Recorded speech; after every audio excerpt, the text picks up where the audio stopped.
Hello, welcome to The Intersect, where academia, industry, and the DoD meet. I'm Matthew Butkovic. Today, I'm joined by my colleague, Nathan VanHoudnos. Welcome, Nathan. Thank you. It's a pleasure to be here. Well, wait, I really was looking forward to this session because we get to talk about something that's on everyone's mind, and that's AI. You're a member of the organization that's focused on AI and machine learning, and today we'll explore a number of those topics. Before we get into the heart of the discussion, I was hoping maybe you could explain the more recent developments regarding response to AI incidents here within the Institute. Absolutely.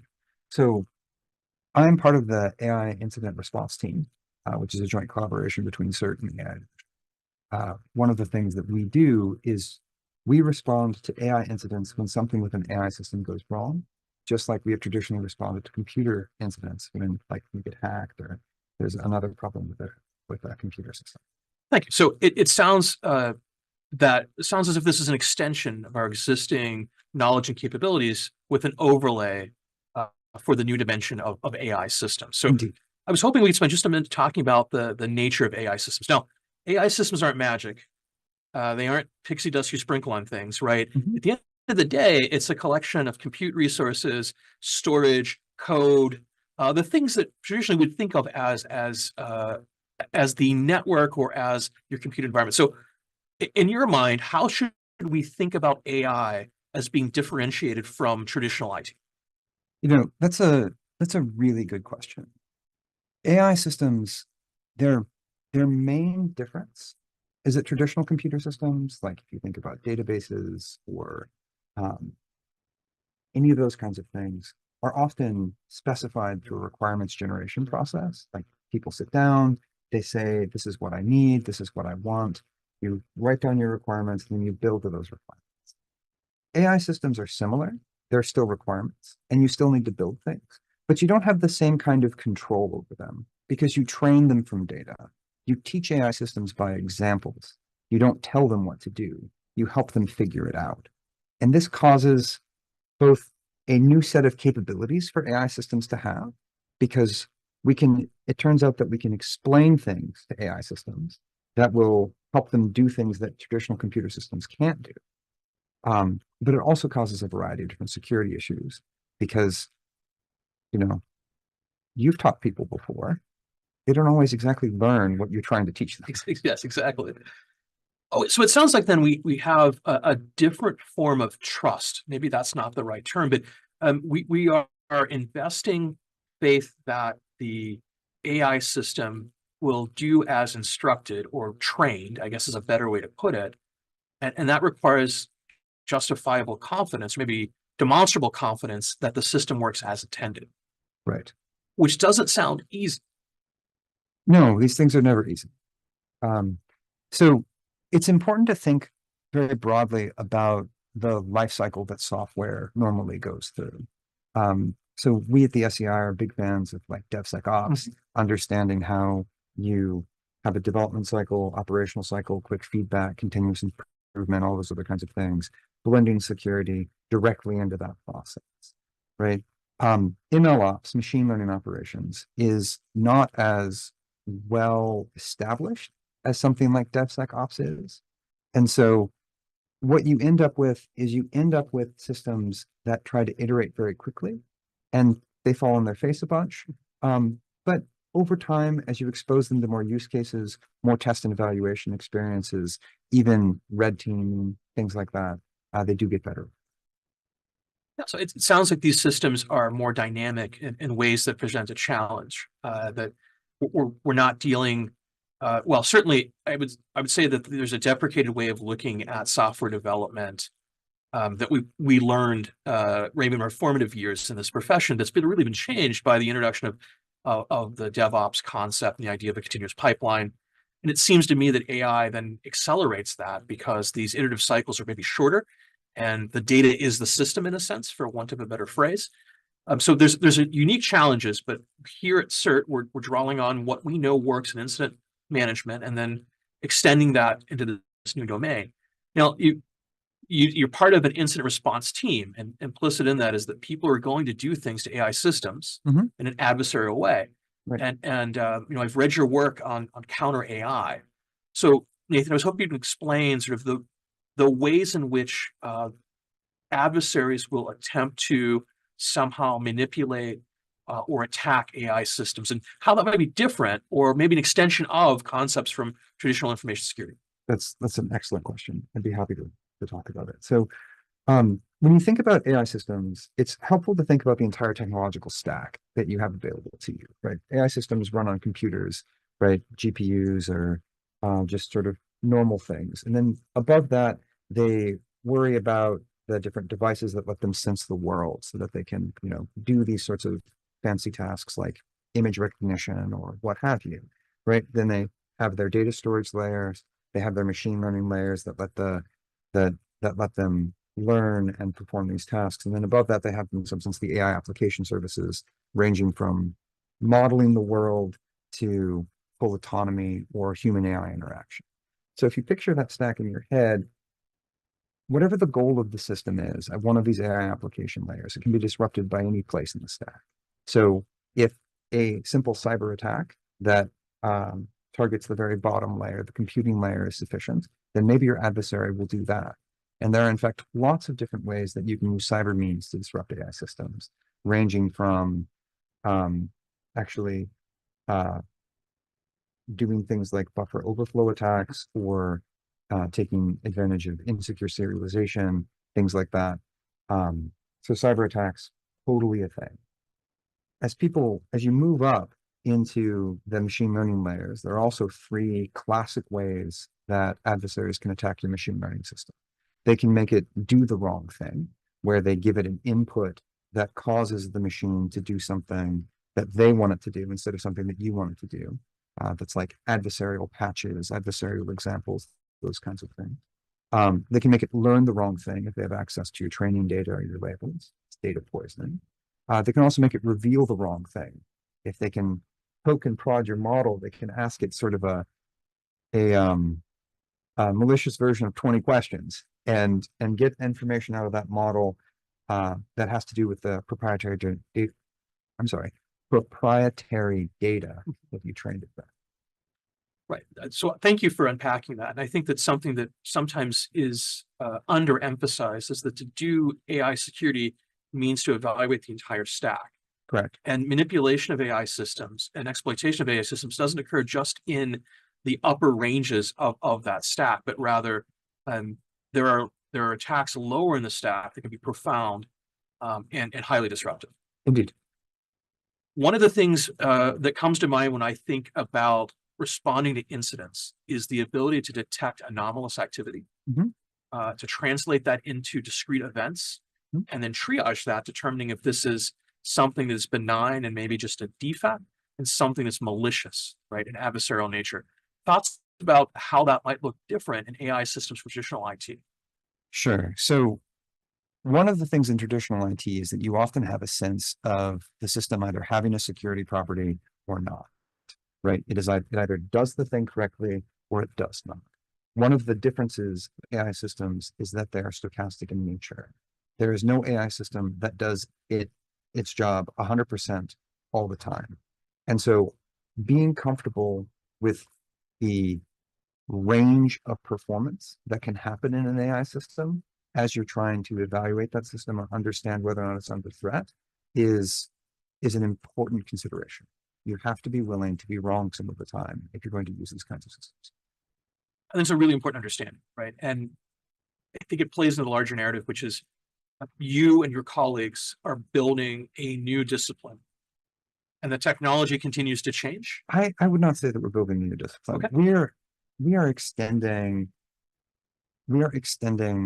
traditional cybersecurity approaches. So, for example, in the initial concept of the AI CERT, the AI Security Incident Response Team, to spell that acronym, we took the first cybersecurity services framework that has been around for a while that talks about these are the different services that a CISA provides, like incident response, vulnerability management, situational awareness, knowledge sharing, event management, and then basically saying, okay, how does that change when we add these new types of systems that learn as instead of being like told what? No, thank you. And I'm sorry if I've overstated or over differentiated that. I certainly believe this is an extension Mhm. with unique attributes to the new challenges that we have. One of the key challenges seems to me is that this space changes very, very quickly. And it's kind of cliched to say that, but I think in AI, that's especially true. Another factor is the availability of talent and expertise. And that's a key challenge. So one of the things I want to tell the audience is we're always looking for good people. 100%. And we're looking for good people 100%.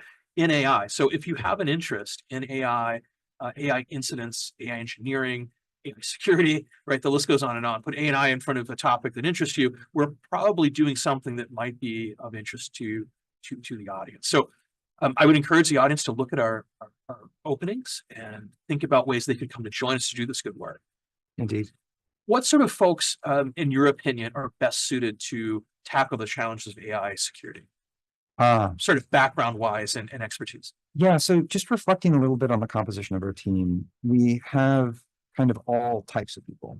We have people who come from a traditional AI, from a traditional red team background, very good at cyber effects, all of those kinds of things.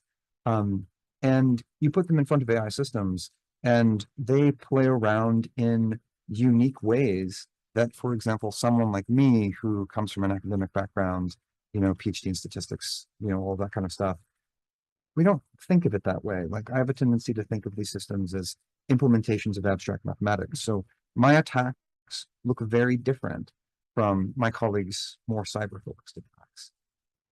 Really what I need from people is I need people who are curious and who like to break things and who like to put them back together.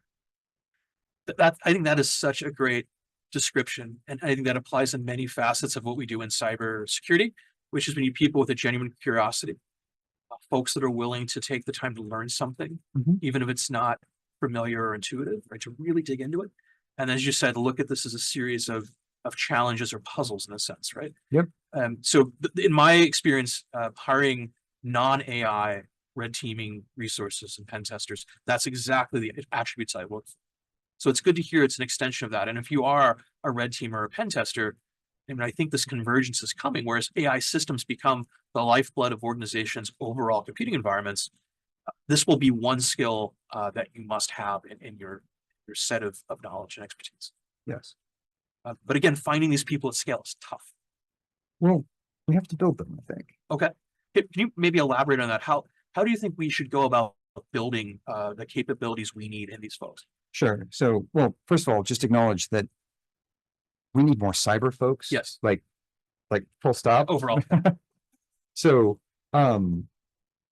taking more cyber folks and cross-training them in AI, giving them enough knowledge of where the different parts of the stack intersect so that they can dive in and have effects and solve these kinds of problems. That's been very successful. Another thing that's been very successful is taking people who think more about the machine learning qua machine learning, right? Like these sorts of, I would say, mathy people, right? And giving them a full stack on awareness of not just the code that they're supposed to write, but the system that they're writing the code in and the assumptions of that system. Because often when people say full stack, they don't mean security. Right. They mean full stack as it's supposed to work, not as full stack as it is. Yeah, right. But that is such a great distinction. Yeah. And we've seen this a lot, right? This is a variation of theme, I think, right? With the added challenge of AI. Nathan, I'm thinking about folks in the audience that are introducing AI into their environments, or maybe they're being asked to evaluate the risk and reward of bringing AI into their catalog of systems. Thoughts about how organizations should start that process of reasoning about the risk of AI systems? Yeah. So I think the phrase "the risk of AI systems" is something that requires a lot of thought, right? Like why do you do cybersecurity at all? Because you're trying to minimize some risk. Correct. There is some advantage that you can gain by doing this thing, and there is some risk that you are exposed to. Does the gain outweigh the risk? You have to do that calculus in every business decision. AI is very similar. There can be strategic advantages to the use of AI systems. they're also fundamentally insecure. And so you have to be aware of the trade-offs that you're making. How are you using the system? For what purpose? What happens if it fails? And if it fails, can you recover from it swiftly? Yeah, a lot to think about there, but I think Yes. that is a great, it's a great basis on which to make those decisions. As you said, everything we do in cybersecurity is subordinate to a risk decision, whether we make it consciously or it's just sort of Mhm. we don't contemplate it and we take some action. Right. So AI will be part of your future if you work in technology. Mhm. So I think that to your point, reframe the way we look at this, which is um, differentiating AI systems from other systems is certainly valid and useful at this stage when they're new, Mhm. but we'll need to see a convergence and a blending of our risk reasoning about everything else and AI. Yes. And one of the things that's sort of new in some sense about the risks that are posed by AI are what I would call the risks of alignment of AI systems. Okay, can you say more about that? Yeah, indeed. So if you have something like a chatbot that you're deploying, and now that chatbot makes statements about your company, Mhm. you literally have a representative of your company that is now making statements publicly. How much do you trust what that thing says? Is that thing aligned with your core mission? Is it aligned with your values? Is it giving factual information? All of these things can cause problems if you're not willing to just, you can't just trust these things. You have to understand what strategic advantage they provide, as well as what risks you play if they are not aligned with what you want.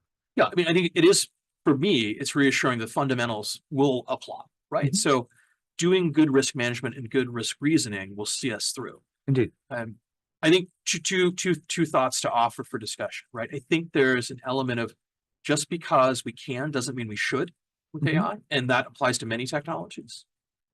And then the challenge of likelihood in these calculations, right? That's often the most difficult component of making risk decisions in organizations.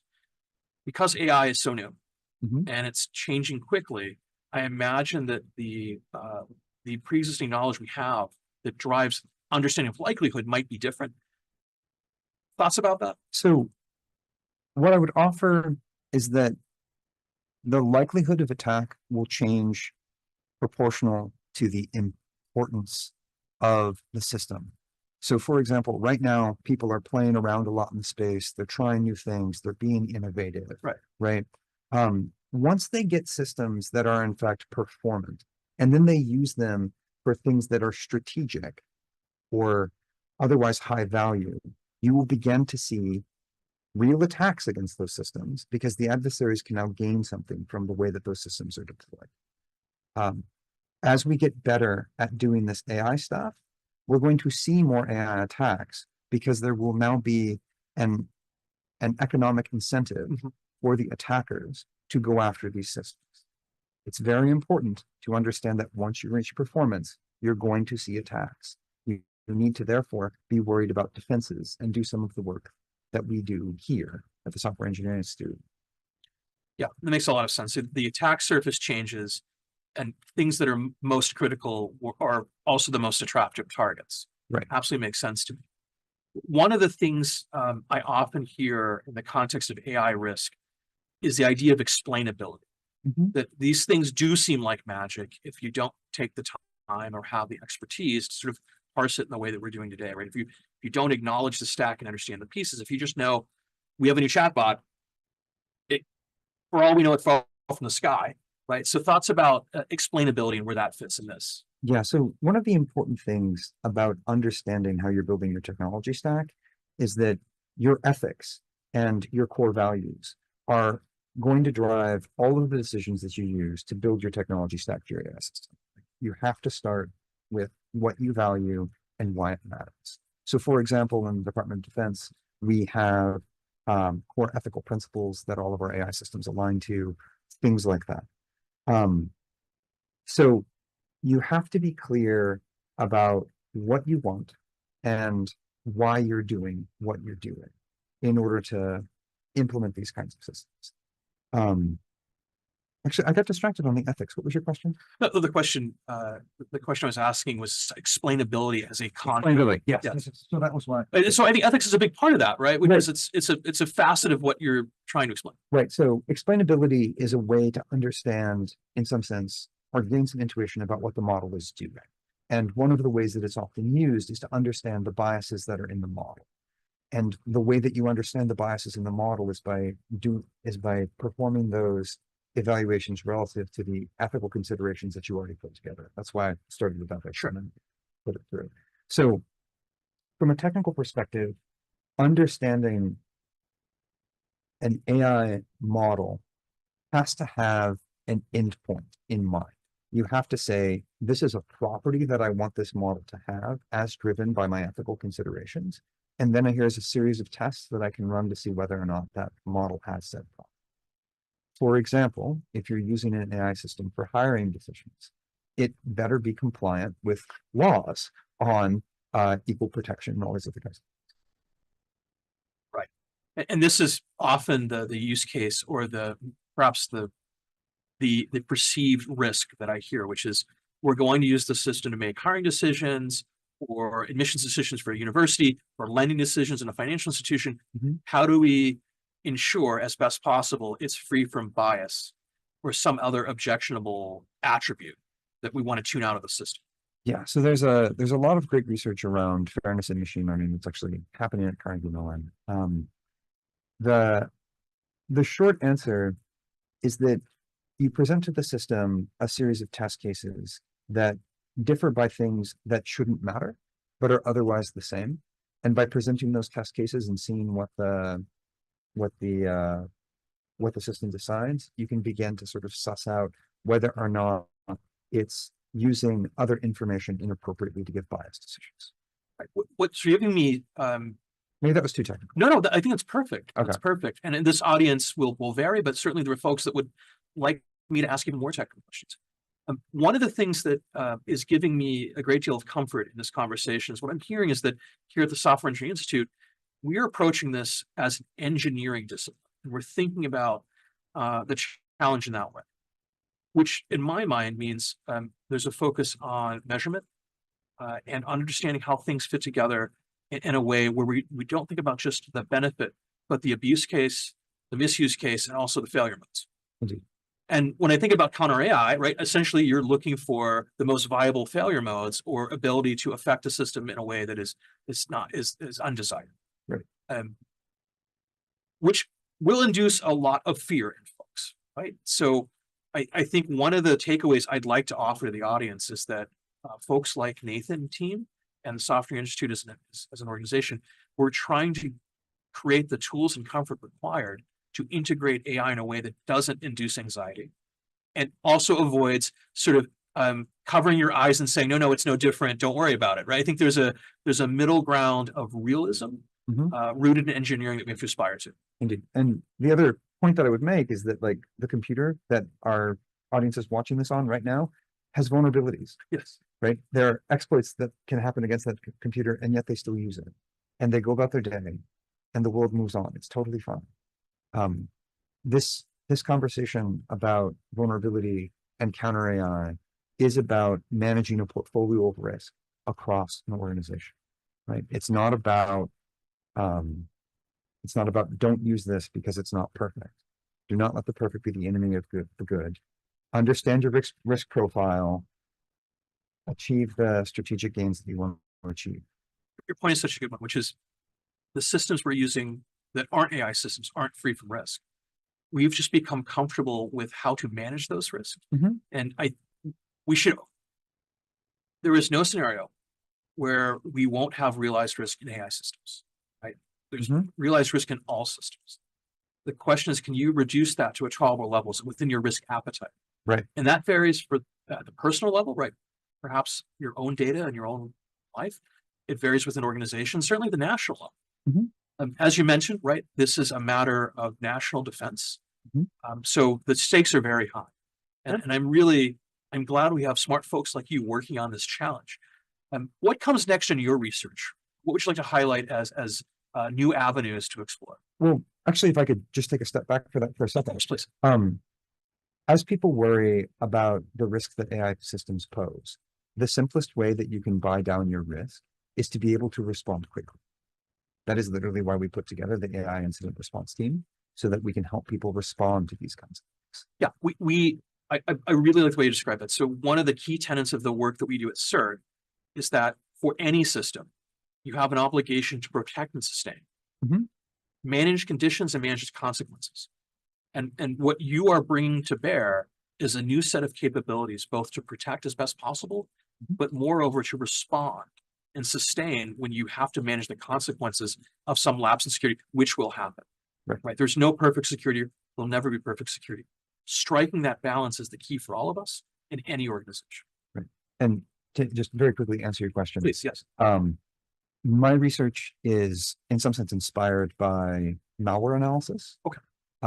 So pick any malware analysis task that we've figured out how to do in the last 20 years. Now apply that to AI. That's basically what we're chasing down in my sort of my subgroup. Right. And that's why the SCI is such a good place to do this, because we have such a long history and lineage of being proficient in essentially producing the contemporary malware analysis industry, right? Going back to 1988 and the founding of the Institute. So again, Nathan, I really thank you for the discussion today. If folks are interested, certainly you've published on the topic and the team. Are there any other publications you draw attention to for the audience? Oh gosh. Or any standards or emerging frameworks that might be of value to consider if you're contemplating the risk of AI systems? So at the risk of tooting our own horn, I would very much recommend the Counter AI paper. Yes. That we wrote. And I will follow up and I'll give some stuff for the show notes. Excellent. Well, I'm certainly that'll be appreciated by the audience. So thanks again for joining me today, and thank you for tuning in. Thank you so much.